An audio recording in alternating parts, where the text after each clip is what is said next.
आज यूथ कांग्रेस के साथियों ने एआई समिट में जाके पीएम इज कंप्रोमाइज्ड के नारे लगाए हैं और ये रोष सिर्फ हमारे यूथ कांग्रेस के साथियों का नहीं है, हर उस युवा का है जो आज बेरोजगार घूम रहा है और उस हर एक युवा को पता है कि हमारे प्रधानमंत्री कंप्रोमाइज्ड हैं और तभी ये बेरोजगारी कैसे दूर हो उसके बारे में कुछ नहीं सोच रहे। ये जो ट्रेड डील अभी यूएस के साथ हुई है, हम सब जानते हैं इससे हमारे देश के किसानों को और लोगों को नुकसान होगा, फायदा सिर्फ अमेरिका को होगा। कोई भी रीजन हो सकता है, एस्पिन फाइल में उनका नाम है या अडानी को बचाना है, कुछ भी कारण होगा, लेकिन नुकसान हमारे देश के युवाओं को हो रहा है और हमारा फर्ज बनता है उनकी आवाज उठाना। और यहां तक देश के इमेज की बात है, देश की इमेज इससे खराब नहीं होती। हमारे देश में डेमोक्रेसी है, ये सच्चाई है कि आज हमारा हक है, डेमोक्रेसी हमारा राइट है, हम पीसफुल प्रोटेस्ट कहीं भी कर सकते हैं।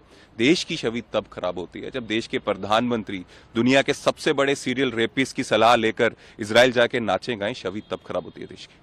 लेकिन आप मानते हैं ये कि कोई और तरीका भी हो सकता था, एक ऐसा प्लेटफॉर्म जहाँ पर ग्लोबल लीडर्स आए हुए हैं, वहाँ पर अपने देश के प्रधानमंत्री के बारे में नारे लगाना कि पीएम इज कॉम्प्रोमाइज्ड, ये इस तरीके से क्या इन चीज़ों को आप सही ठहराते हैं? देखिए, ये पहली बार नहीं हो रहा है। जब भी देश के युवाओं के ऊपर बेरोजगारी का संकट आया पिछले 12 सालों से, या कोई भी संकट देश पे आया, तो एक डाइवर्जन करके लिए इवेंट्स हो जाते हैं। Demonetisation, G20 summit, make in India और अब ये एआई समिट। बीजेपी को या मोदी जी को शायद लगता है जब देश के इश्यूज को वो सॉल्व नहीं कर सकते या उस पर ध्यान नहीं दे सकते तो एक इवेंट करा के डाइवर्ट करवा देंगे।